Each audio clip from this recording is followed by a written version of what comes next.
হঠাৎ করেই আমার জাহাজের পাশে দেখা মিলল এক বালুবাহী বল্গের, যেটা বাংলাদেশ অভ্যন্তরীণ মেরিনে বলা হয় সাবমেরিন।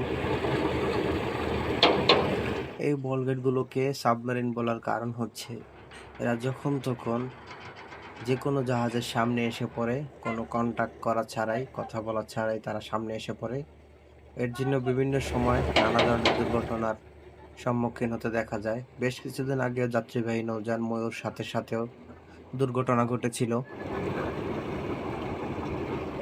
এখন সব থেকে বড় কথা হচ্ছে, তাদের সাথে কথা বললাম যে তারা জাহাজ নিয়ে কোথায় যাবে। তারা বলল তারা নাকি চট্টগ্রাম যাবে। এই জুন জুলাই মাসে সাগর খুবই উত্তাল থাকে। এই সময় আমাদের জাহাজ নিয়েই আমরা অনেক টেনশনে থাকি সাগর পাড়ি দেওয়ার সময়, বিশেষ করে লোড জাহাজ সাগর পাড়ি দেওয়ার সময়।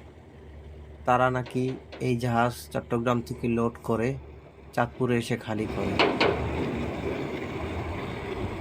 তাদের বলতে হবে এক কথায় অনেক সাহস আছে। এই বালুবাহী বলগেটগুলোতে এই যে উপরে হাতে যে লাঠিটা দেখতে পাচ্ছেন, এটার মাধ্যমে ইঞ্জিনে সংকেত পাঠিয়ে কন্ট্রোল করা হয়। উপর থেকে যখন লাঠি দিয়ে আওয়াজ করে, সে অনুযায়ী ইঞ্জিন নিউট্রাল এবং বাড়ায় কমায়। ধন্যবাদ।